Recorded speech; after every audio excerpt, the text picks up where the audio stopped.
This is a letter to my daughters. It is the story of She Could Have Had It All, written and narrated by Peter J. Merrick. You are probably wondering why I have been sharing such loaded themes recently.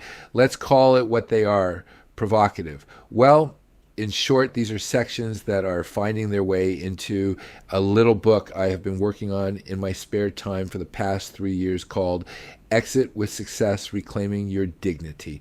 The rest of her story, I'm just an old fart, far from perfect. I am definitely not polished, just a man who's lived long enough to see how the game ends and loves his daughters enough to ruin the fairy tale before the world and reality does. This is not a post for clicks. It's a dire warning. This post might actually get me banned for sharing this truth no one wants to say out loud. Because the world is lying to you, girls. Your girlfriends won't say it. A fake politically correct society sure as hell won't. So I will say it because I love you and I want the best life for you. Let me tell you about someone. She had it all once. The kind of glow that made streetlights jealous. She walked into rooms and made men forget their wives. She had suitors, choices, power. Men lined up with roses and credit limits, hoping to be the one. She used it, played the field, called the good ones boring, laughed at the loyal ones, welcomed in the bad ones, told herself she was building a life. But really, in reality, she was dodging anything that smelled and tasted like death. She met a decent man, someone who showed up, saw her, maybe even loved her, and she'd ghost him before the second weekend, claimed she needed space, or worse, said she caught to the ick.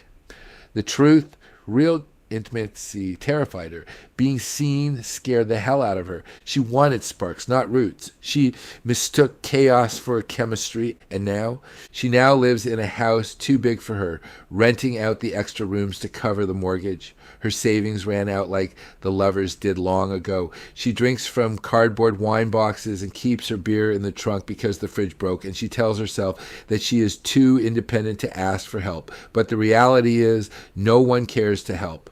Her charm and her looks are long gone, and there are no more suitors that care to be used up by her. The cats stare through her, not out of love, out of pure boredom. She scrolls Instagram, Facebook, Elon Musk's X, and popular dating sites like Hinge, Bumble, Facebook Dating, and Tinder at midnight. No DMs, no plans, just reposts and red wine and silent rage at a world she thinks lied and betrayed her. She talks about how men are trash, but the truth? The good ones got tired of being treated like disposable junk made in China. She is not a villain. She is not evil. She is just all alone. She has been misdirected. She is totally lost. And it is too damn late to undo what she refused to face in time. And now, the rest of her story.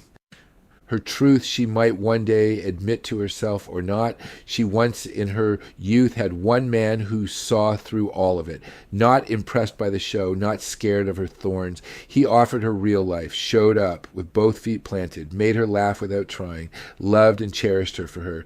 And instead of staying, she ran. She said it was not the right time. She said she needed to find herself. Now she's eligible for AARP and senior discounts.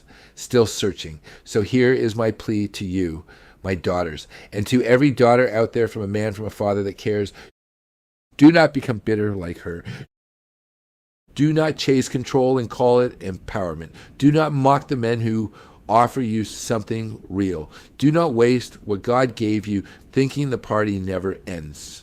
Because time is not your friend. It is your mirror. And it will show you the bill when it is too late to negotiate with Father Time. If you find a good man, love him back. If you want a full life, live it with open eyes. Do not wait until the lights go dim and the house is too quiet to realize you burned every bridge that led to a home of family, children, and grandchildren who love and adore you for you. I tell you this not to shame anyone. I share this with you, my daughters, because I love you, because I am your father, and because this sad and lonely woman you just met in this story, she could have had it all. She just never learned the difference between a thrill and a treasure. Now, she has her throne of empty wine and beer bottles, a cat on her lap, and 1,000 silent nights to whisper her regrets into, and no one is coming to save her. That horse has long ago left town. This is the rest of her story. Listen to your father and don't squander your youth, your youthful charm and beauty, your life, your time, and your love. It is a gift that will leave you with nothing but an empty you, and nothing is worse in life than living with regret. I repeat, this is a father's urgent warning. Don't let vanity destroy your life. Peter J. Merrick, A.K.A. Old Fart, a concerned father.